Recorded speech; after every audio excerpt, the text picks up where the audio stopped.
নমস্কাৰ প্ৰতিদিন টাইমৰ সমূহ দৰ্শকক স্বাগতম জনাইছোঁ আজিৰ আলাপ অনুষ্ঠানলৈ মই অঞ্জুমণিয়ে অসমৰ সাংস্কৃতিক ক্ষেত্ৰখনৰ অন্যতম বাটকটীয়া ৰূপকোঁৱৰ জ্যোতিপ্ৰসাদ আগৰৱালা আজি সমগ্ৰ ৰাজ্যজুৰি ৰূপকোঁৱৰক স্মৰণ কৰিছে সমগ্ৰ ৰাজ্যবাসীয়ে আৰু আমিও আজি শিল্পী দিৱসৰ দিনটোত তেওঁৰেই গীত কথা কবিতাৰে তেওঁলৈ কিছু শ্ৰদ্ধা যাচিব বিচাৰিছোঁ আৰু ইয়াৰ বাবেই আমি আমন্ত্ৰণ কৰি আনিছোঁ বহুকেইগৰাকী শিল্পী আৰু ইয়াৰ লগতে বিশিষ্ট ব্যক্তিক মই অনুষ্ঠানৰ মাজলৈ যোৱাৰ পূৰ্বে প্ৰথমেই তেওঁৰ এটি কালজয়ী গীতেৰে অনুষ্ঠানটি আৰম্ভ কৰিব বিচাৰিছোঁ পোনে পোনে গৈছোঁ সংস্কৃতা মালাকৰৰ কাষলৈ সংস্কৃতা প্ৰথমে এটি গীত আমি শুনি ল'ব বিচাৰিছোঁ ৰূপকোঁৱৰ জ্যোতিপ্ৰসাদ আগৰৱালাদেৱৰ আৰু সেই গীতটিৰে আমি অনুষ্ঠানটি আৰম্ভ কৰিব বিচাৰিছোঁ কোনটি গীত শুনাব বিচাৰিবা হয় প্ৰথমে আজি এই বিশেষ দিনটিত তেখেতলৈ শ্ৰদ্ধা যাচিছোঁ আৰু এই পবিত্ৰ দিনটিত তেখেতৰ এটি কালজয়ী গীত যাওঁতি যুগীয়াৰে আৰম্ভ কৰিব চেষ্টা কৰিম ঠিক আছে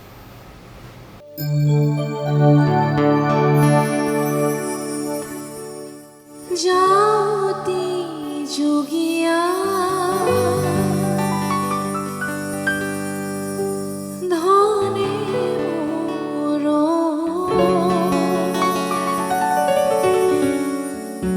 যাওঁতি যুগীয়া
খুব সুন্দৰ সংস্কৃতা আৰু জ্যোতিপ্ৰসাদ আগৰৱালাদেৱৰ অন্যতম এক অপূৰ্ব সৃষ্টি আৰু খুব সুন্দৰকৈ তুমি পৰিৱেশন কৰিলা আৰম্ভণিতে খুব ভাল লাগিল আৰু এই মুহূৰ্তত মই ক'ব বিচাৰিছোঁ যে আজি আমি এই অনুষ্ঠানটিলৈ আমন্ত্ৰণ কৰি আনিছোঁ যিকেইগৰাকী ব্যক্তিক মই পৰিচয় কৰাই দিব বিচাৰিছোঁ আমাৰ সৈতে উপস্থিত আছে গুৱাহাটী অনাতাঁৰ কেন্দ্ৰৰ প্ৰাক্তন সঞ্চালক তথা বিশিষ্ট শিল্পী অৱনী ৰঞ্জন পাঠক অৱনীদা আপোনাক স্বাগতম জনাইছোঁ আৰু ইয়াৰ লগতে আমি প্ৰতিদিন টাইমৰ দৰ্শকসকলক জনাব বিচাৰিছোঁ যে ইতিমধ্যে হয়তো সকলোৱে গমো পাইছে যে 2025 বৰ্ষৰ বিজু ফুকন বঁটাৰে এবাৰ সন্মানিত কৰা হৈছে অৱনী ৰঞ্জন পাঠকদেৱক তাৰ কাৰণে মই অভিনন্দনো জ্ঞাপন কৰিছোঁ প্ৰতিদিন টাইমৰ তৰফৰ পৰা অৱনীদা আপোনাক বহুত বহুত ধন্যবাদ অঞ্জু ভাল লাগিল আৰু মই চেগতে মই সমগ্ৰ অসমবাসীকে মোৰ আন্তৰিক শুভেচ্ছা জ্ঞাপন কৰিছোঁ আৰু আজিৰ এনেকুৱা এটা পবিত্ৰ দিনত এই মহান শিল্পী ৰূপকোঁৱৰ জ্যোতিপ্ৰসাদ আগৰৱালাৰ স্মৰণত যি শিল্পী দিৱস হয় এই শিল্পী দিৱসত প্ৰতি বছৰে অসম চৰকাৰে একোটা বঁটাৰ প্ৰদান কৰি আহিছে আৰু এইবাৰ মোক বিজু ফুকন বঁটাটো দিয়াত মই যথেষ্ট আনন্দিত হৈছোঁ আৰু ইয়াৰ লগতে মই সমগ্ৰ ৰাইজলৈ মোৰ আন্তৰিক শুভেচ্ছা জ্ঞাপন কৰিছোঁ আশা কৰোঁ কিছু দায়বদ্ধতা আহি গৈছে এইটো ক্ষেত্ৰত সকলোৰে সহায় সহযোগ মই বিচাৰিম নিশ্চয় আমাৰ সৈতে উপস্থিত আছে উপম শইকীয়া বিশিষ্ট আবৃত্তিকাৰ উপম দা আপোনাকো স্বাগতম জনাইছোঁ আমি ৰূপকোঁৱৰ জ্যোতিপ্ৰসাদ আগৰৱালাৰ যিসমূহ কবিতা আছে আজি উপম দাৰ কণ্ঠেৰে আমি শুনিবলৈ চেষ্টা কৰিম সংস্কৃতাক ইতিমধ্যে আপোনালোকে গম পাইছে ইয়াৰ লগতে আমাৰ সৈতে আছে ৰুবুল কলিতা ৰুবুল স্বাগতম জনাইছোঁ আমাৰ অনুষ্ঠানটিৰ মাজলৈ মই অৱনীদাৰ কাষলৈ আহিব বিচাৰিছোঁ যিহেতু আজি শিল্পী দিৱস সমগ্ৰ ৰাজ্যজুৰি ৰূপকোঁৱৰ জ্যোতিপ্ৰসাদ আগৰৱালাদেৱক সকলোৱে স্মৰণ কৰিছে আমিও কিছু প্ৰয়াস কৰিছোঁ তেওঁৰ গীত কথা কবিতাৰে কিছু স্মৰণ কৰিবলৈ শিল্পী দিৱস বুলি ক'লেই আজিৰ দিনটোত প্ৰতি বছৰে অনুষ্ঠিত হৈ আহিছে কিন্তু শিল্পী দিৱস বুলি ক'লেই আপোনাৰ মনত কি আহে বা শিল্পী দিৱসৰ তাৎপৰ্য বুলি যদি কওঁ সেই কথাটো আপুনি কেনেধৰণে বিশ্লেষণ কৰে আচলতে শিল্পৰ এটা আৰ্ট আৰু শিল্পী যি শিল্প সাধনা কৰে প্ৰকৃততে সেইজনেই হৈছে শিল্পী যিটো আখ্যা দি আছে আজি আমি আমাৰ স্বনামধন্য ৰূপকোঁৱৰ জ্যোতিপ্ৰসাদ আগৰৱালা মই এইখিনিতে আৰু এটা কথা ক'ব লাগে যে ৰূপকোঁৱৰ জ্যোতিপ্ৰসাদ আগৰৱালাক কোনে কিমান ধৰণেৰে অভিহিত কৰিছিলে যে আজীৱন ৰূপতীৰ্থৰ সাধক ব্যক্তি বুলি কৈছিল বা বিভিন্নজনে কৈছিলে যে সৰ্বকালৰ সৰ্বশ্ৰেষ্ঠ 10জন অসমীয়াৰ মাজত এজন হৈছে জ্যোতিপ্ৰসাদ আগৰৱালা এইটো অসমীয়া গতিকে এইটো কম ডাঙৰ কথা নহয় এই যোনেই নকম এইষাৰ কথা বোধহয় আমাৰ হোমেন বৰগোহাঁইও কৈছিলে বা প্ৰতিজন অসমীয়া বুদ্ধিজীৱী বা অসমীয়া শিল্প সাহিত্যৰ সকলো দিশৰ মানুহে জ্যোতিপ্ৰসাদ আগৰৱালাক একেমুখে মানে ৰূপকোঁৱৰ বুলি সকলোৱে কয় আৰু এইটো এটা ডাঙৰ কথা যে ৰূপকোঁৱৰ নামটো যে জ্যোতিপ্ৰসাদ আগৰৱালাক কোনোবাই ব্যক্তি বা বিশেষকৈ দিছিলে সেইটোও নহয় এইটো স্বতঃস্ফূৰ্তভাৱে হৈ গৈছে যে প্ৰতিজন অসমীয়াৰ অন্তৰেৰে আৰু সেইগৰাকী মহান শিল্পীৰ যিটো মৃত্যু তিথি যিটো মহাপ্ৰয়াণ সেই দিনটোকে শিল্পী দিৱস হিচাপে সাঙুৰি লোৱা হৈছে যদিও এই শিল্পী দিৱসৰ লগত মই ভাবোঁ বিষ্ণুপ্ৰসাদ ৰাভা বা অন্যান্য শিল্পীসকলো ইয়াত জড়িত হৈ আছে যিসকল স্বনামধন্য শিল্পী আমাৰ মাজত বিয়োগ হৈ গ'ল বা আজি যেনেকৈ ধৰক ফণী শৰ্মাৰ কথাটো আহিছে ইয়াতে বা আমাৰ যে বিজু ফুকনৰ কথাটো আহিছে বা আমাৰ ভৱেন্দ্ৰনাথ শইকীয়াৰ কথা আহিছে প্ৰত্যেকৰে নামত বঁটা আছে বা তেনেকুৱা আৰু ইয়াত কোনো হেৰিটো নহয় মানে সামগ্ৰিকভাৱে শিল্পৰ সাধক আৰু তাৰেই গুৰু তাৰেই মহান নায়ক জ্যোতিপ্ৰসাদ আগৰৱালা গতিকে জ্যোতিপ্ৰসাদ আগৰৱালাৰ এই মৃত্যু দিৱসটোকে শিল্পী দিৱস হিচাপে ঘোষণা কৰি আমাৰ অসমীয়া জাতি সংস্কৃতি ভাষা সাহিত্য সংস্কৃতি সকলো দিশতে মানে এটা মাত্ৰা দিশ নিৰ্ণয় কৰি পেলাইছে গতিকে এই দিনটোত আমি খুব ভাল পাওঁ আনন্দিত হওঁ সমগ্ৰ শিল্পীসকলেই হওক বা কবিতা আবৃত্তি কৰা আমাৰ উপম শইকীয়া বা যিনেই নহওক বা সংগীত শিল্পী সকলোৰে কাৰণে এই দিনটো শিল্পী দিৱস হিচাপে আমি পালন কৰোঁ যেনেকৈ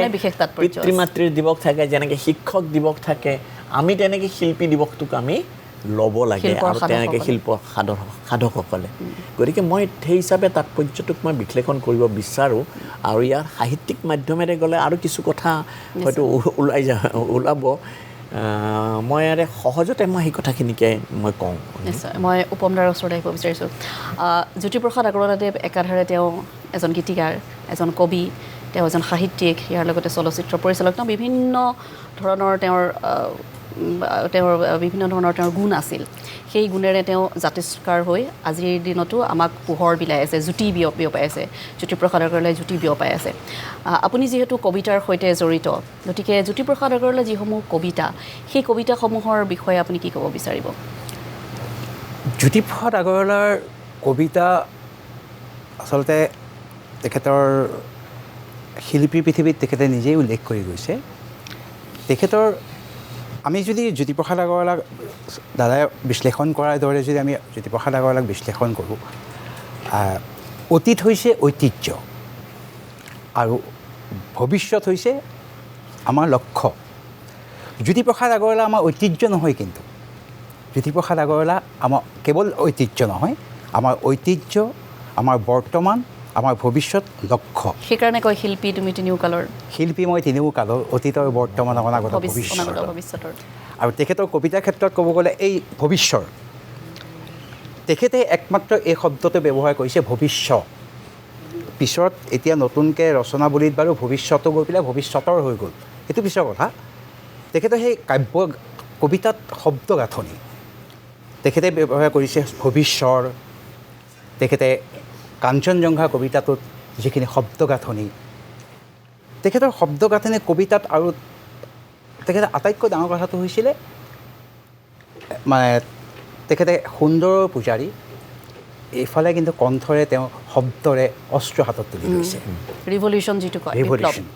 ৰূপান্তৰে তেওঁ জগত ধুনীয়া কৰিব বিচাৰিছে বিপ্লৱ আছে তেওঁ বিপ্লৱটো থাকিবই লাগিব প্ৰত্যেকজন শিল্পীৰ অন্তৰত বিপ্লৱটো থাকিবই লাগিব আৰু সেই বিপ্লৱৰ ধাৰা বেলেগ বেলেগ হ'ব পাৰে আৰু জ্যোতিপ্ৰসাদ আগৰৱালা অকল সুন্দৰৰ পূজাৰী বুলিয়েই নহয় এজন তেখেত বিপ্লৱী আৰু সেই বৈপ্লৱিক সত্তাটো আছিলে কাৰণেই তেখেতে গোটেই সমগ্ৰ অসমখনক বৰ অসমখনক এসময়ত একত্ৰিত কৰিছিলে তেখেতে অসমীয়া একাউক্তিৰ কবিতাটোত গোটেই বৰ অসমখনক তেখেতে একত্ৰিত কৰিছে তেখেতৰ কবিতাৰ অকল মানে কবিতাইতো গান এই কবিতাখিনি অলপতে আমি শুনিলোৱেই জয়তী যুগীয়া এই যিটো তেখেতৰ এফালে তেখেতে কবিতাটো উল্লেখ কৰিছে সেই কথাটো যে ফুলতো কোমলীয়া শিলতো কঠোৰ মোৰ তপ্ত হৃদযন্ত্ৰ এফালে যেনেকৈ এই কোমলতা আনফালে তেওঁৰ সেই শক্তিখিনিও আছিলে কবিতাত কাব্যিক তেখেত কবি হিচাপে তেখেতক আচলতে বিশ্লেষণ কৰাৰ ধৃষ্টতা আজিৰ মানে প্ৰজন্ম কাৰোবাৰ আছে বুলি মই নাভাবোঁ তাৰমানে আমি এটা কবিতা যদি শুনি লওঁ খুব ভাল লাগিব এটা কবিতা শুনি লওঁ এটা কোমল গীত শুনিলৈ তাহানিতেই তেখেতে আমি জ্যোতিপ্ৰসাদ আগৰৱালাই হওক বা বিষ্ণুৰাভাই হওক তেখেতসকলক আমি মহাপুৰুষ বুলি পেলাই এটা কাৰণেই কওঁ যে তেখেতসকলে ভৱিষ্যত দেখিছিলে আজিৰ যিটো ৰাজনৈতিক বাতাবৰণ এইখিনিক লৈ পেলাই তেখেতে এটা সময়ত সাৱধান কৰি থৈ গৈছিলে আৰু বৈপ্লৱিক কথা আহিছে যেতিয়া মই তেখেতৰ সেই কবিতাটোকে মই আবৃত্তি কৰোঁ সাৱধান সাৱধান ঠিক আছে সাৱধান সাৱধান সুবিধাবাদীৰ দল তোৰ মিছা হ'ব কৌশল ৰাইজৰ তই সেৱা চুৰ কৰি বঢ়াব খুজিছ বল শিল্পীৰ তই সৰল মনৰ শিল্পীৰ তই অমল প্ৰাণৰ বিমল গানৰ কি বুজিবি কিয় ওলাই নিৰ্মল অশ্ৰুজল জনতাক ভৰা চল চাতুৰীৰ আলাসতে গজা কোৱা ভাতুৰীৰ স্বৰূপ ওলাই গ'ল তই হাতে হাতে পাবি ফল হেৰৌ হকুৱাৰ দল তই জনা নাই তই যাক ভাব মূৰ্খ জনতা মূঢ় জনতা ৰূঢ় জনতা বুলি যাৰ হ'ব খোজ স্বয়ং সিদ্ধ নেতা সেই জনতা আজি প্ৰবুদ্ধ হ'ল কৌপিনধাৰী মহাফকীৰৰ সঞ্জীৱনৰ উদ্বোধনৰ বোধন মন্ত্ৰ নাই যোৱা এনেই বিফল ঘৃণিত তোৰ অহংকাৰৰ নেতৃত্বাভিমান জনতাই তোৰ স্বৰূপ চিনিছে সাৱধান সাৱধান শতাব্দীৰ আন্ধাৰ আঁতৰি যায় আজি জনতাই অৰুণ আলোক পায় অগ্ৰগতিৰে মষিমূৰ কৰি অত্যাচাৰীৰ দল নিজৰ মনৰ নিজেই গৰাকী হ'ল মহাজনতায় মহাশক্তিৰ মহাসন্ধান পাই বুকুত বান্ধিলে চক্ৰৱৰ্তী শত সম্ৰাটৰ বিশ্ববিয়পা নৱ অৰ্জুনৰ পৃথিৱীৰ এই প্ৰদক্ষিণৰ স্বপ্ৰণোদিত আত্মনিহিত বল হেৰৌ স্বাৰ্থ ক্ষমতা অৰ্থলোভী অন্ধ মই জানো তই জনসেৱকৰ মুখা পিন্ধ যি ত্যাগ কৰিলে 3 গুণ লাভ পাৱ আগ দুৱাৰেদি তাকে তই পাঁচ দুৱাৰেদি গৈ মদে ভাতে ভোজ খাৱ ৰাষ্ট্ৰনীতিৰ সমাজনীতিৰ ৰাজনীতিৰ অৰ্থনীতিৰ তোৰ থৈ দে ফুপুৰা জ্ঞান জনতা পূজাৰ ভাও দি নেদেখুৱাবি ঘৃণিত তোৰ অহংকাৰৰ নেতৃত্বাভিমান জনতাই তোৰ স্বৰূপ চিনিছে সাৱধান সাৱধান ধন্যবাদ সুন্দৰ কবিতা আৰু সাম্প্ৰতিক সময়ত খুব যেন তাৎপৰ্য বহন কৰিছে সেই তেতিয়াই তেখেতে লিখি থৈ গৈছে এইবিলাক কবিতা আজি একেবাৰে সাম্প্ৰতিক সময়ৰ একেবাৰে সময় উপযোগী এইবিলাক খাপ খাই পৰিছে সেই যিটো ব্ৰিটিছ শাসনৰ দিনত যেতিয়া ভাৰত পৰাধীনতাৰ বিহুত আছিল মানে 42ৰ বিপ্লৱৰ সময়ত আৰু তেতিয়া জ্যোতিপ্ৰসাদ আগৰৱালা সাংঘাতিক বিপ্লৱী হৈ আছিলে মহাত্মা গান্ধীৰ লগত লগ হৈ আৰু মহাত্মা গান্ধীৰ যিটো অহিংসা নীতি সেই নীতিটোক বিষ্ণুপ্ৰসাদ ৰাভাই আদৰ্শ হিচাপে লৈছিলে গতিকে তেওঁক তেতিয়া ব্ৰিটিছে বিচাৰিও আছিলে আৰু সেই লুকাই গৈ কলিকতাত আছিল এইবিলাক বহুত কিছুমান দিশ আছিল গতিকে তেওঁ গোটেই চাহা বিধংটো সলনি হৈ গৈছিল নহয় মানে যেতিয়া বিদেশৰ পৰা অহাৰ পিছত আমি আৰু কথা পাতিম গীতটো শুনিবলৈ আছে আৰু গীত শুনিম ৰুবুল আছে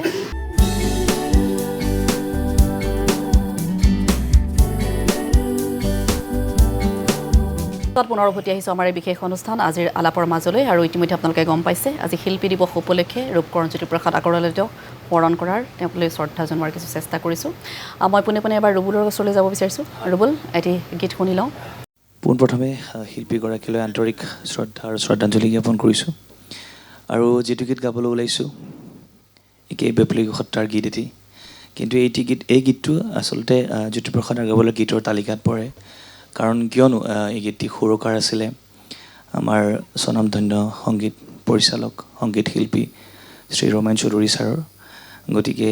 তেখেতেও ইমান তেখেতৰ সেই যিটো লিগেচি জ্যোতিপ্ৰসাদ আগৰৱালাৰ সেই লিগেচিটো মেইনটেইন কৰি পেলাই এনেকুৱা নালাগে যে মানে তেখেত জ্যোতিপ্ৰসাদ আগৰৱালাৰ দেৱৰ সুৰ যেন নহয় একেবাৰে অনুভৱ নহয় গীতটো শুনিলে সেইকাৰণে এতিয়াও বহুতত গুগল হওক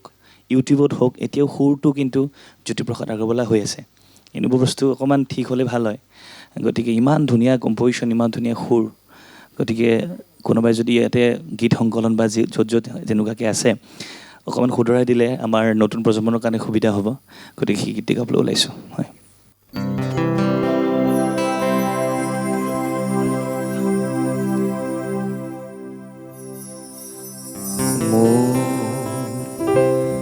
গানত জৰে সদা যুগৰ কত অভিমান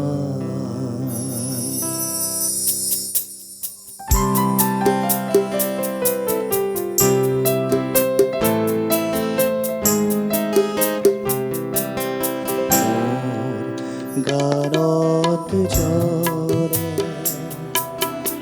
সদা যুগৰ কত অভিমান মোৰ গানে বিচাৰে চিৰ দুখীয়া চিৰ পৰিত্ৰাণ মোৰ গানত জ্বলে সদা যুগৰ কত অভিমান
সাৱধান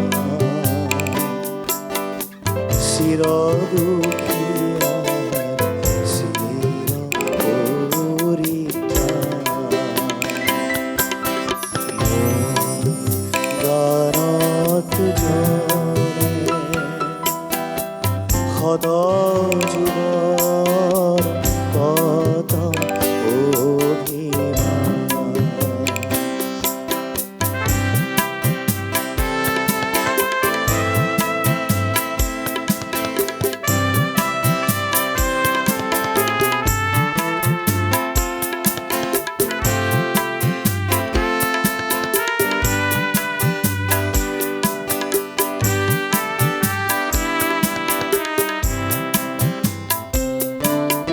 মোৰ অস্থিৰে মন ৰচিছো বজ্ৰগান মোৰ অস্থিৰে মন ৰচিছো বজ্ৰগান প্ৰাৰয়িকী মোৰ জাগিছে ছন্দ কৃতান্ত মূৰ্তিমান প্ৰাৰয়িকী মোৰ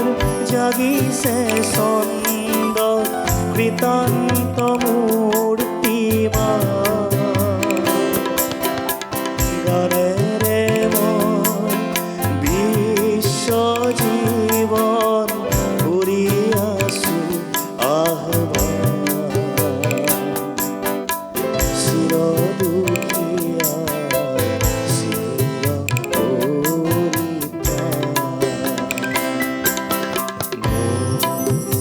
গানত ঝৰে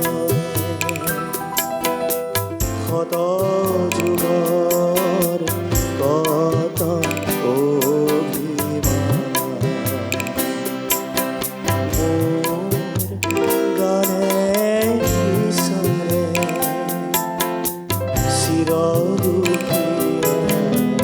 চিৰ পৰিত্ৰাণ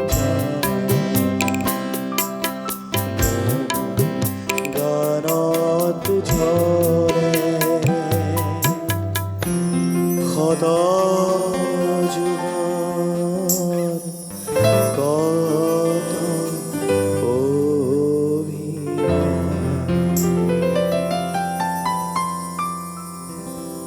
সুন্দৰ খুব সুন্দৰ মোৰ গানত জ্বলে কত যুগৰ শত অভিমান এনেকুৱা অৰ্থবহ বহু গান বহু গীত আছে যিবোৰে আজিও উদ্বুদ্ধ কৰে সকলোকে অৱনীতা আমি জ্যোতিপ্ৰসাদ আগৰৱালা বুলি ক'লে তেওঁৰ বিভিন্ন গুণ ইতিমধ্যে কৈছোঁ তেওঁ বিভিন্ন বিভূধাৰে তেওঁ বিভূষিত কিন্তু তেওঁ যিটো তেওঁৰ পৰিয়াল বা তেওঁৰ যিটো লিগেচি আছিল তেওঁ বহুকেইখন বাগানৰ তেওঁৰ পিতৃ আছিল মালিক আছিল স্বত্বাধিকাৰী আছিল তেওঁ নিজেও এক স্বাচ্ছন্দ্যপূৰ্ণ জীৱন তেওঁ অতিবাহিত কৰিব পাৰিলেহেঁতেন কিন্তু সেয়া তেওঁ ত্যাগ কৰি তেওঁ এক সাধাৰণ জীৱন কটাইছিল আৰু তাৰ পাছত তেওঁ এই সংগীতৰ বা সাহিত্যৰ ক্ষেত্ৰখনত সাংস্কৃতিক ক্ষেত্ৰখনত তেওঁ বৈপ্লৱিক ধাৰাৰে তেওঁ গোটেই অসমৰ সমাজ জীৱনক এক বাৰ্তা দি থৈ গৈছে এইটোতো বৰ সুন্দৰ কথা এটা উলিয়াইছে অঞ্জু আচলতে এইটো খুব গুৰুত্বপূৰ্ণ এইটো কাৰণেই যে যিজন মানুহ ইমান ধনী মানুহ ইমান মানে গোটেই বাগানৰ মালিক আৰু বাগান বুলি ক'লে অসমত আৰু তেনেকৈ আৰু যদিও বিষ্ণুৰাভাৰ মানে আমাৰ জ্যোতিপ্ৰসাদ আগৰৱালাৰ পূৰ্বপুৰুষসকল সেই তাহাৰ বাহিৰৰ পৰাই অহা আগৰৱালা ফেমিলিৰ বা তেখেতৰ পিতৃসকল পূৰ্বপুৰুষসকল বহুত 1800 কিমান চনতে ইয়ালৈ আহিছিলে নৱৰং আগৰৱালা সেইবিলাক বাৰু বেলেগ কথা লিগেছে কিন্তু তেওঁ যিটো জীৱন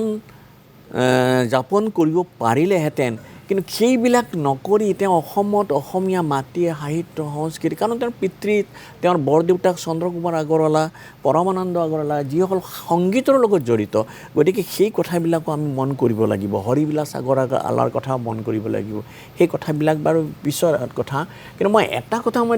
দেখিলোঁ যে তেখেত যেতিয়া পঢ়া শুনা কৰিবলৈ জাৰ্মানীলৈ গৈছিল বা লণ্ডনতো গৈছিলে গতিকে তাত থাকি মেলি দেখিলে পৃথিৱীৰ কিছুমান আৰু সেইবোৰ দেখি তাৰ পৰা তেখেত যেতিয়া আহিলে আহি পেলাই ইয়াতে আমাৰ মহাপুৰুষ বৰদোৱাৰ শংকৰদেৱৰ যিটো জন্মভূমিত দেখি তাত শংকৰদেৱৰ বিষয়ে অধ্যয়ন কৰি তেখেতৰ বিষয়ে যিমানবিলাক জনাৰ পিছত জ্যোতিপ্ৰসাদ আগৰৱালা পৰিৱৰ্তন হৈ গ'ল সলনি হৈ গতিকে এই কথাখিনি কিন্তু সদায় জানিব লাগিব আৰু সেইকাৰণে তেখেতৰ চাহাবী ঢংবিলাক বাদ দিলে আৰু তেখেতৰ পৰিৱৰ্তন হৈ গ'ল গোটেই চিন্তা চেতনা যে আৰু তেখেতেই দেখিলে যে মহাপুৰুষ শ্ৰীমন্ত শংকৰদেৱে হৈছে অসমীয়া জাতি সাহিত্য সংস্কৃতিৰ জনক পুৰুষ গতিকে আমি যদি শংকৰদেৱক নাজানো তেতিয়াহ'লে আমি প্ৰকৃত অসমীয়া হ'ব নোৱাৰোঁ তেখেতে লিখি থৈয়ে গৈছে সেইখিনি লিখিছে ন গতিকে আমি চাওঁ আমি হৈছে চোৱা আমি না জ্যোতিপ্ৰসাদ আগৰৱালাক আমি দেখিছোঁ না আমি লগ পাইছোঁ না কিবা হেৰি কৰিছোঁ আমি পঢ়িছোঁ জানিছোঁ শুনিছোঁ ভূপেন্দাৰ পৰাও শুনিছোঁ কিছু কথা আৰু জ্যোতিপ্ৰসাদ আগৰৱালাই যেতিয়া মৃত্যু হৈছে তেতিয়া আমাৰ জন্মই হোৱা নাই 1951 চনত জন্মই হোৱা নাই মোৰ গতিকে কিন্তু সেই বিশেষ ব্যক্তিজনক আজি আমাৰ নতুন প্ৰজন্ম বা আমাৰ এই ৰুবুল বা সংস্কৃতহঁত বা আৰু যে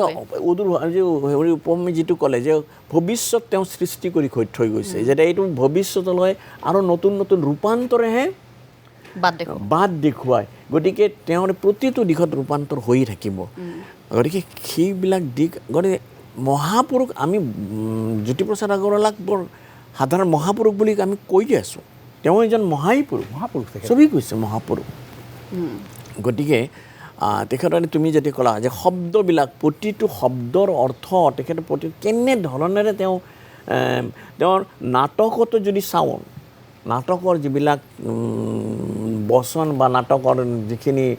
ডায়লগ বা উপস্থাপন যদিও বহুত বিদেশী নাটকৰ তেওঁৰ নাটকত প্ৰভাৱ আছে সেইটো এটা বেলেগ কথা কিন্তু আমি দেখিয়ে শিকোঁ যিটো ভূপেন্দাৰ ক্ষেত্ৰতো হৈছিল ভূপেন্দাই গোটেই জগত ঘূৰি আহি গোটেই পৃথিৱীখনক আনি দেখিলে যে মোৰ নিজৰ দেশখন হৈছে অসম এই যে ভূপেন্দাৰ প্ৰেম বুলি জগতে ঘূৰিলোঁ মানে ঘৰতে আছিলে প্ৰেম জ্যোতিপ্ৰসাদ আগৰৱালাৰ জীৱনতো সেই দিশটোৱে আহিছিলে আৰু তেখেতে সেইকাৰণে বিভিন্ন সৃষ্টি তেওঁৰ দিশটোৱে 14 বছৰ বয়সত নাটক লিখিছিলে পণ্ডিত কুঁৱৰী তেখেতৰ গোটেই আদৰ্শটোৱে আছিলে গুৰুজনা আৰু তেখেতে লিখিছে এইটো শিল্পী পৃথিৱীত তেখেতে স্পষ্টভাৱে লিখিয়ে গৈছে এইখিনি যে গুৰুজনাই কৃষ্ণ পূজা কৰিছিলে কৃষ্ণ বন্দনা কৃষ্ণ শব্দৰ অৰ্থটো হৈছে সংস্কৃতি গতিকে গুৰুজনা আছিল সংস্কৃতিৰ সাধক সংস্কৃতিৰ পূজাৰী আৰু সেইকাৰণে গুৰুজনাৰ আদৰ্শ লৈ পেলাই তেখেতে সংস্কৃতিৰ পূজাৰী নিশ্চয় আমি আৰু কথা পাতিম কিন্তু আকৌ এটা কবিতা শুনিব মন গৈছে উপমদাৰ কণ্ঠত কবিতা এটা যদি আমি শুনি লওঁ উপমদা তেখেতৰ কবিতাখিনি যথেষ্ট দীঘল মই তেখেতে যিটো বৰ অসমখনক একত্ৰিত কৰিব বিচাৰিছিলে অসমীয়া কাৰুক্তি কবিতাটোৰ জৰিয়তে মই তাৰে কেইটামান পংক্তি মই আবৃত্তি কৰিছোঁ ঠিক আছে মই অসমীয়া প্ৰাগজ্যোতিষৰ মই অসমীয়া শোণিতপুৰৰ কুমাৰ ভাস্কৰ মই অসমীয়া শৰাইঘাটৰ চৌকা তৰোৱাল লাচিতৰ মোমাই তামুলীগড় দুৰ্জয় অগ্নিগড় মই নাই মোৰ সমহৰ মই খাচিয়া মই জয়ন্তীয়া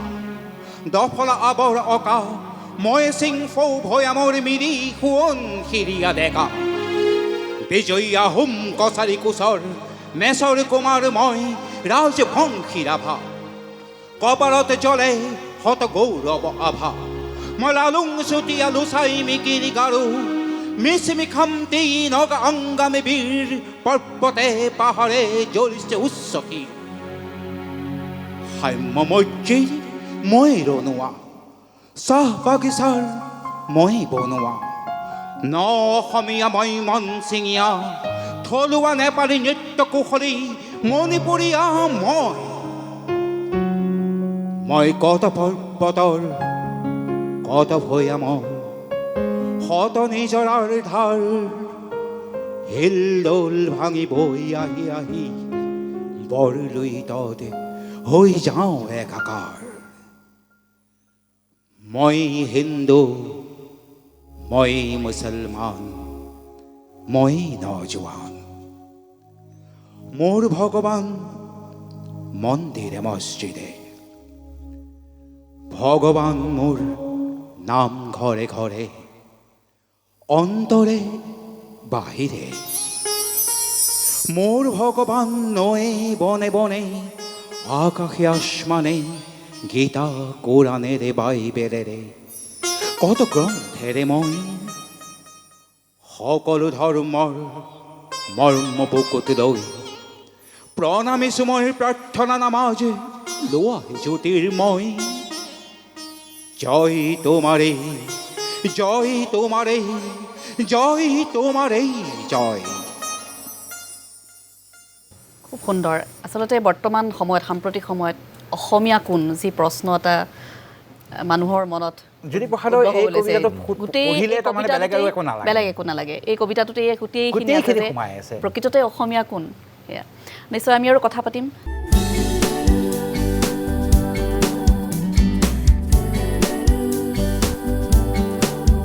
পুনৰ উভতি আহিছোঁ আমাৰ এই বিশেষ অনুষ্ঠানটিৰ মাজলৈ আৰু এইবাৰ মই পোনে পোনে সংস্কৃতৰ ওচৰলৈ আহিব বিচাৰিছোঁ। এটি গীত আকৌ শুনি লওঁ সংস্কৃতৰ কণ্ঠেৰে। সংস্কৃতা, কি শুনাবা? মই সেউজীয়া সেউজীয়া গীতটি গাবলৈ চেষ্টা কৰিম।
গছতে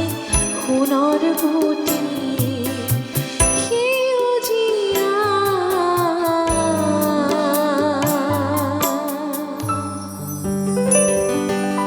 সেউজীয়া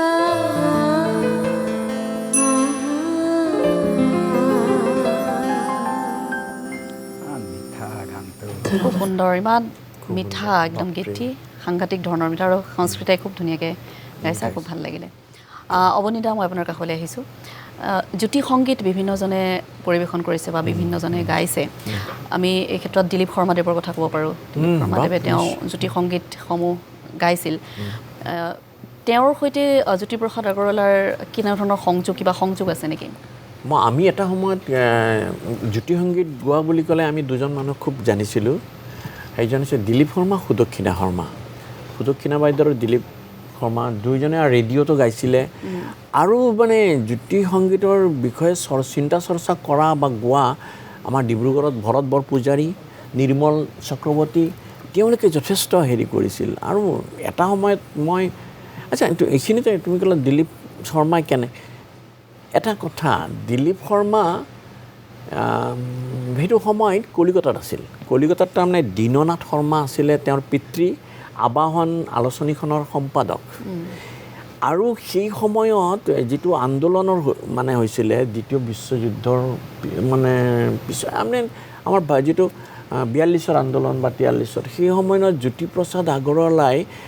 এই ব্ৰিটিছৰ মানে ভয়ৰ পৰা পলাই গৈ কলিকতাত আছিল তেতিয়া দীননাথ শৰ্মাই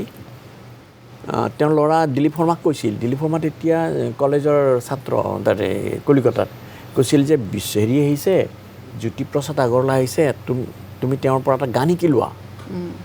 তেতিয়া দিলীপ শৰ্মাই জ্যোতিপ্ৰসাদ আগৰৱালাক লগ ধৰি গান শিকিছিল আৰু তেওঁৰ প্ৰথম গানটো শিকিছিলে এইটো আছে মোৰেনো বন বননিত কিবাহিব জালি এই গানটো আছিলে প্ৰথম শিকা তো সেই ইণ্টাৰেষ্টিং কথা হ'ল কি সেই সময়তে দিলীপ দাই মানে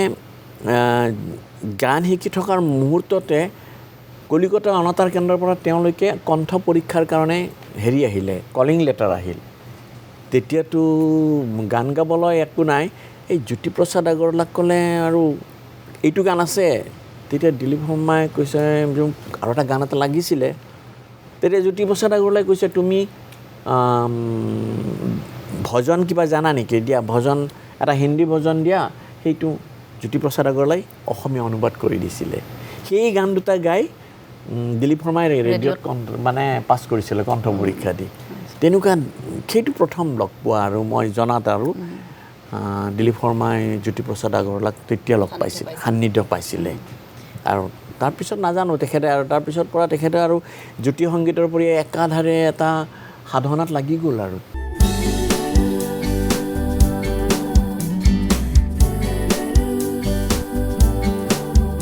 মই উপমদাৰ ওচৰলৈ আহিব বিচাৰিছোঁ শিল্পী দিৱস আমি সকলোৱে বছৰে বছৰে পালন কৰি আহিছোঁ শিল্পী দিৱসৰ যিটো আৰম্ভণি সেই আৰম্ভণিৰ সময়কণ আপুনি অকণমান ক'ব নেকি জ্যোতিপ্ৰসাদ আগৰৱালাৰ মৃত্যুৰ পিছত প্ৰথম ডক্টৰ ভূপেন হাজৰিকা আৰু হেমাংগ বিশ্বাসে প্ৰথম এটা মানে শ্ৰদ্ধাঞ্জলি অনুষ্ঠান এটা কৰিছিলে তাৰপিছত ভাৰতীয় গণনাট্য সংঘৰ সহযোগত ফণী তালুকদাৰ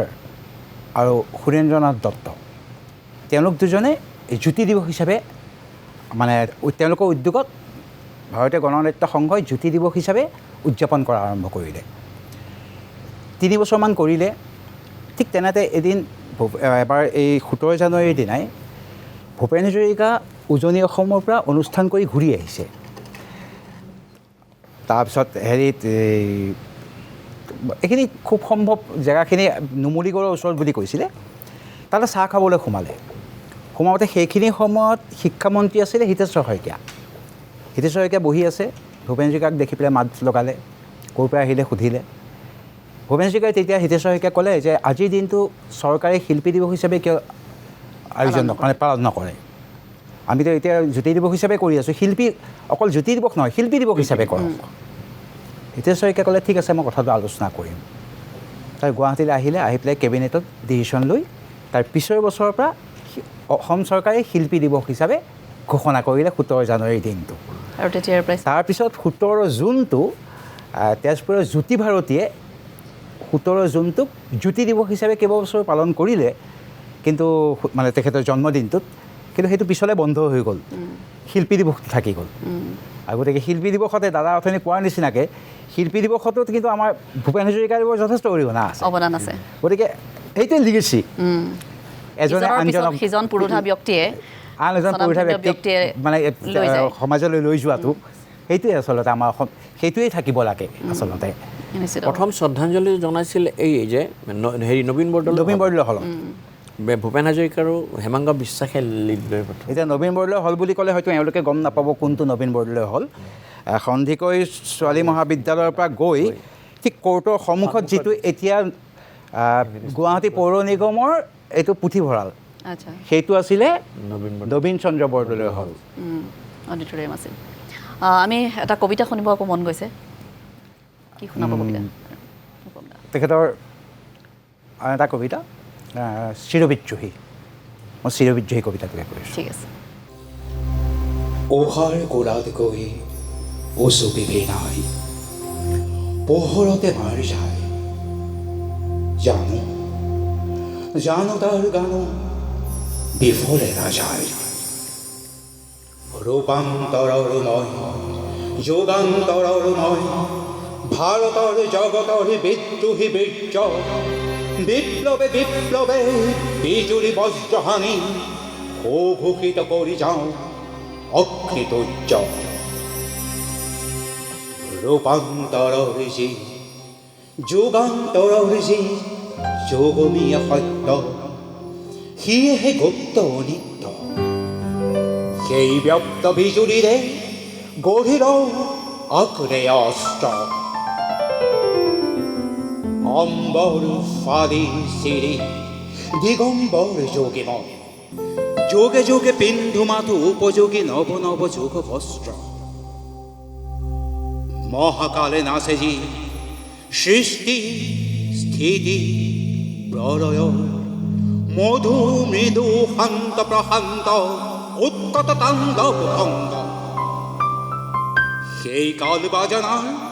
প্ৰধান মই উজা, পৰিতাল ব্ৰহ্মতাল ৰুদ্ৰতাল তাল ৰূপগন্ধ। দ্ৰুত বিলম্বিত লৈ মাৰণ উচাতন, মন্ত্ৰ ফুকাৰি মই পাই যাওঁ বিশ্ব মৃদংগ। আৱৰ্তন বিৱৰ্তন সংবৰ্তন পৰিৱৰ্তনৰ মই দ্ৰুতগামী কাল ৰথ চক্ৰ। পেশিত নিষ্পেষিত কৰি আগবাঢ়ি যাওঁ আলোকৰ বাটে বাটে সংযত গতিৰে অৱগ্ৰ। নৱ নৱ প্ৰপঞ্চৰ সনাতন ইচ্ছা মই, শুভেচ্ছাৰ পোহৰেৰে জগতে জ্বলাওঁ হতাশন ৰূপে মই পুৰণি খাণ্ডৱ দৈ নৱ নৱ সৃষ্টি পাতনি পেলাওঁ। ফুলতো কোমলীয়া শিলতো কঠোৰ মোৰ তপ্ত হৃদয় যন্ত্ৰ, ৰূপান্তৰ হেমাথো জগতে ধুনীয়া কৰে এই মোৰ গায়ত্ৰী মন্ত্ৰ। চিৰ উদাসীন মই সংসাৰৰ ঘৰে ঘৰে থাকো হৈ সকলোতে মত্ত, কালৰ মন্ত্ৰ শুনি নিমিষতে ভাঙি ফালি মোহমায়া পোহ হুংকাৰে নাচো মই উলংগ উন্মত্ত। আগ্নেয়গিৰি ফুটি জ্বলন্ত জ্বালাময় অগ্নিবৃষ্টিৰূপে পৰু জগত। ৰজাৰ কাৰেং উৰে ভিকৰু ঘৰ পুৰে, লেলিহানে জুই জ্বলে মোৰ এই অগ্নি নৃত্য। অৰ্পতি নিজতি প্ৰাণী জহি জহি যাই গছকতে মোৰ দল ৰূপ খচকত। অখণ্ড যাত্ৰা হোত শাশ্বত অগ্নি প্ৰদীপ মূৰ্তিমান চিৰকল্যাণ মোৰ তাপ উমৰি জীৱনৰ হাঁহিটি ফুলাওঁ পোহৰেৰে বাট দেখুৱাওঁ নৱসৃষ্টিৰ বাবে পুৰণিক দেই পৰি যাওঁ অতীতক আঁতৰাই ভৱিষ্যত গঢ়ো মই এই মহাশক্তিবান অনাদি অনন্তব্যাপী মই মাত্ৰ আছো চিৰবৰ্তমান ধন্যবাদ খুব সুন্দৰ ইমান সুন্দৰ এটি কবিতা আৰু উপম দাই কি সুন্দৰকৈ আবৃত্তি কৰিছে সঁচাকৈ খুব ভাল লাগিলে উপম দা মই এবাৰ ৰুবুলৰ কাষলৈ আহিব বিচাৰিছোঁ যিহেতু এটি গীত আকৌ ৰুবুলৰ পৰা শুনিব বিচাৰিম কবিতাৰ পিছত এটি গীত শুনিব বিচাৰিছোঁ ৰুবুল কি শুনাব বিচাৰিবা মই গাব ওলাইছোঁ এতিয়া মোৰে জীৱনৰে সখা কৃষ্ণ য'ত জ্যোতিপ্ৰসাদ আগৰৱালাদেৱে শ্ৰীকৃষ্ণক তেওঁ জীৱনৰ সখা হিচাপে গ্ৰহণ কৰিছিলে আৰু গোটেই তেওঁৰ বৰ্ণনাখিনি ইয়াতে প্ৰকাশ পাইছে মোৰে জীৱনৰে সখা কৃষ্ণ মোৰে জীৱনৰে সখা কৃষ্ণ বজাও কি সুৰে বেণু কপালতে তোৰ কোনে আঁকি দিলে ইন্দ্ৰধনু ইন্দ্ৰধনু মোৰে জীৱনৰে সখা কৃষ্ণ মোৰে জীৱনৰে সখা কৃষ্ণ বজাও কি সুৰে বেণু কপালতে তোৰ কোনে আঁকি দিলে ইন্দ্ৰধনু ইন্দ্ৰধনু মোৰে জীৱনৰে সখা কৃষ্ণ মোৰে জীৱনৰে সখা কৃষ্ণ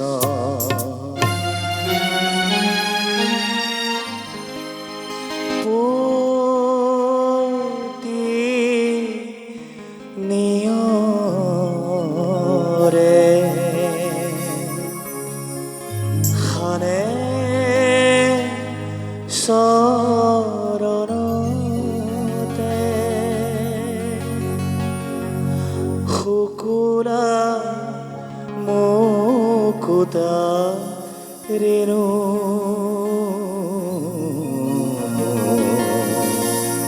শ্যামল গাতে কোনে চন্দন পিন্ধালে শ্যামল গাতে কোনে চন্দন পিন্ধালে ও তোৰ ফুল কুমলীয়া তনু ও তোৰ ফুল কুমলীয়া তনু বজাও কি সুৰে বেণু কৃষ্ণ তই বজাও বজাও কি সুৰে বেণু কৃষ্ণ তই বজাও কি সুৰে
মই অৱনীদাৰ ওচৰলৈ আহিব বিচাৰোঁ অৱনীদা আমাৰ সময় শেষ হৈ আহিছে প্ৰায় গতিকে শেষত যদি কিবা ক'বলৈ দিওঁ আপুনি শেষত কি ক'ব বিচাৰিব শেষত এইটোৱে কি ক'ম আৰু ক'বলৈ মানে কি আচলতে জ্যোতিপ্ৰসাদ আগৰৱালাৰ কথাখিনি আমিতো ইয়াত বিভিন্ন তেখেতৰ গীত মাত বা তেখেতৰ বিষয়ে আমি কোনো এটা বিষয় ল'লে আমাৰ ডাঙৰ এটা হেৰি হৈ যায় আজি যিহেতু আমি বিশেষকৈ সংগীতৰ কথাখিনি লৈছোঁ বা আবৃত্তিৰ কথাখিনি লৈছোঁ এইখিনি কথাৰ মাজতে থাকিব কাৰণ মোৰ ইচ্ছা আছিলে ড্ৰামা বা নাটকৰ মাজত তেখেতৰ কিছুমান কথা সময় কিন্তু আমাৰ আজি সময় নিমিলিব গতিকে এইবোৰ কথাই বা তেখেতে কেনেকৈ তেখেতৰ এটা বিশেষত্ব কি কাৰণ নাটকত মই জানো যে নাটকত গান মানে সন্নিৱিষ্ট কৰা প্ৰথম মানে শিল্পীগৰাকী হৈছে বিষ্ণুপ্ৰসাদ ৰাভা আৰু জ্যোতিপ্ৰসাদ আগৰৱালা মোক কেনেকুৱা কনফিউজন হয় জানো জ্যোতি বিষ্ণু কথাবিলাক আমি যে কওঁ মানে স্বতঃস্ফূৰ্তভাৱে আৰু এইটো হেৰি লোকধাক নাই আৰু কথাখিনি জ্যোতিপ্ৰসাদ আগৰৱালা গানেই তেওঁ প্ৰথম সোমাইছিলে আৰু তেওঁৰ শোণিত কৰি নাটকত বাণ থিয়েটাৰৰ হলত সেইবিলাক এটা বেলেগ কাহিনী গতিকে যিহেতু দেউতাকৰ পৰা হেৰি পাইছিল আৰু তেখেতৰ এই গীতবিলাক প্ৰতিখন নাটকৰে এটা এটা অংশ গতিকে যিটো সময় নাই বুলি কৈছা গতিকে আমি বেছি আগলৈ নাযাওঁ আৰু ক'লেতো কিছুমান কথা আহি যাব আৰু কেনেকৈ তেওঁৰ নাটকত গান সন্নিৱিষ্ট কৰা হ'ল তাৰো এটা সুন্দৰ কাহিনী আছে গতিকে এগৰাকী সম্পূৰ্ণ যি শিল্পী এগৰাকী সম্পূৰ্ণ শিল্পী জ্যোতিপ্ৰসাদ আগৰৱালা আৰু তেওঁৰ সেই যি শিল্পী সত্তা বা তেওঁৰ যি সুন্দৰৰ বাট দেখুৱাই থৈ গৈছে সেই বাটেদি এতিয়া আজিৰ প্ৰজন্ম আগুৱাই যাব লাগিব আৰু তেতিয়া নিশ্চিতভাৱে আমাৰ অসমৰ সাংস্কৃতিক ক্ষেত্ৰখন উজ্জ্বলি উঠিব মই উপমদাৰ ওচৰলৈ আহিব বিচাৰোঁ উপমদা আমি কেইবাটাও কবিতা আপুনি আবৃত্তি কৰিলে কিন্তু জ্যোতিপ্ৰসাদ আগৰৱালা বুলি ক'লে কাঞ্চনজংঘা কবিতাটো যদি আমি অকণমান নুশুনো অকণমান সকলোৰে চাগে বেয়া লাগিব আধৰুৱা যেন লাগিব অকণমান কাঞ্চনজংঘা কবিতাটো অকণমান শুনিম মই কাঞ্চনজংঘা তোহাৰ শুভ্ৰশী মই অভ্ৰভেদিবী মোৰ জটা ঝৰি ঝৰি নিজৰি বয় নিগৰি অবিৰল কলকল শৈৰজা পয়ুধৰা পীযু হৰিৰা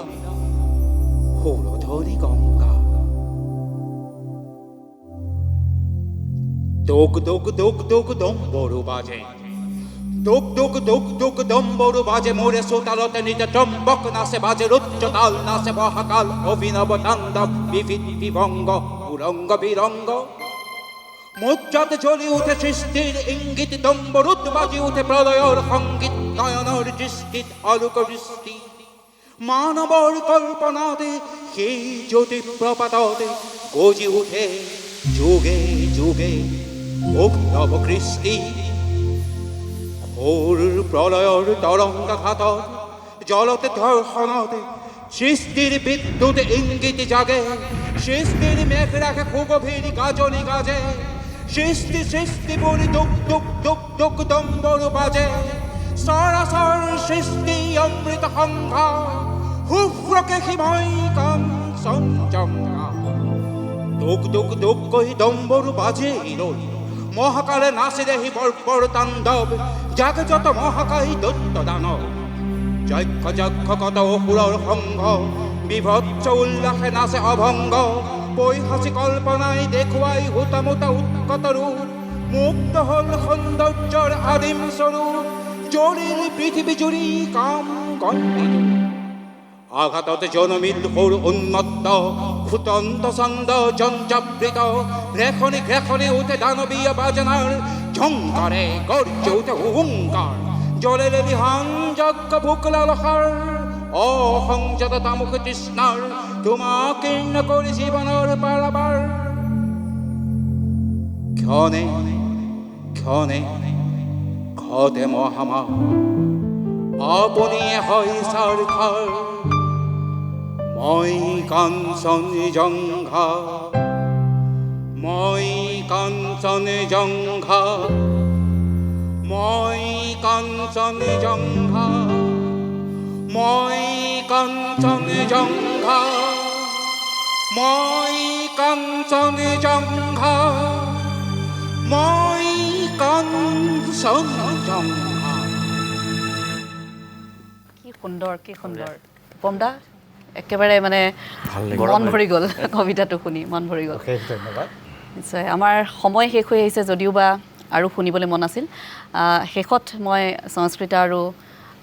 ৰুবুলক একেলগে এটি গীত গাবলৈ অনুৰোধ জনাইছোঁ শেষৰ এটি গীত আৰু তাৰ পূৰ্বে মই আটাইকে অন্তৰৰ পৰা ধন্যবাদ জ্ঞাপন কৰিছোঁ অশেষ ধন্যবাদ আমাক এইখিনি সময় দিয়াৰ বাবে উপম দা আপোনাকো ধন্যবাদ জ্ঞাপন কৰিছোঁ লগতে আপোনাকো ধন্যবাদ জ্ঞাপন কৰিছোঁ আৰু সংস্কৃতা আৰু ৰুবুল তোমালোককো ধন্যবাদ জ্ঞাপন কৰিছোঁ আমাৰ এই অনুষ্ঠানটি ইমান সুন্দৰ কৰি তোলাৰ বাবে লগতে বাদ্যযন্ত্ৰ যিসকলে সংগত কৰিছে তেওঁলোকে খুব সুন্দৰকৈ আমাৰ এই অনুষ্ঠানটিৰ সৌষ্ঠৱ বৃদ্ধি কৰিছে বিশেষকৈ উপম দাই কবিতা যেতিয়া আবৃত্তি কৰিছে খুব সুন্দৰকৈ তেওঁলোকে সংগত কৰিছে খুব ভাল লাগিছে ধন্যবাদ জ্ঞাপন কৰিছোঁ আৰু শেষত ৰুবুল আৰু সংস্কৃতা তোমালোকৰ সেই গীতটিৰে অনুষ্ঠানটি আমি শেষ কৰিম গতিকে তোমালোকলৈ আগবঢ়াই দিছোঁ ঠিক আছে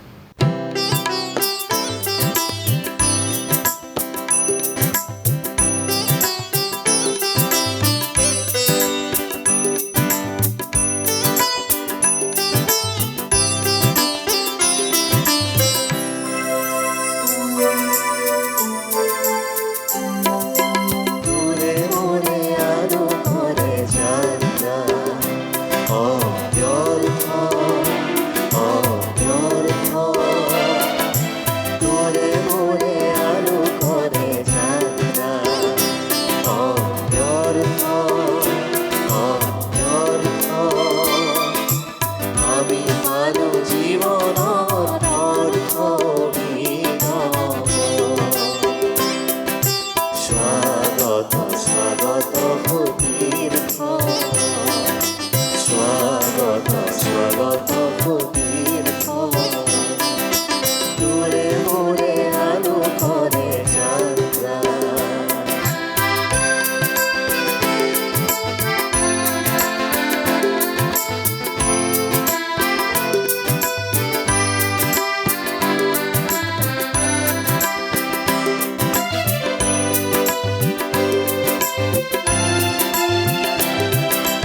সেউজীয়া জীৱনৰে জানিতি ছন্দ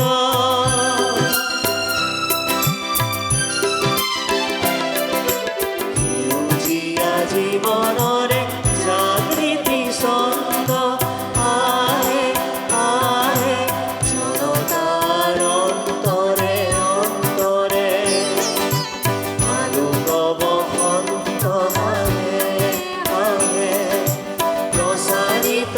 অৰুণবাণী আগবাঢ়ে আগবাঢ়ে যুগান্ত গানী তৰুণ খেলাৰী আগবাঢ়ে আগবাঢ়ে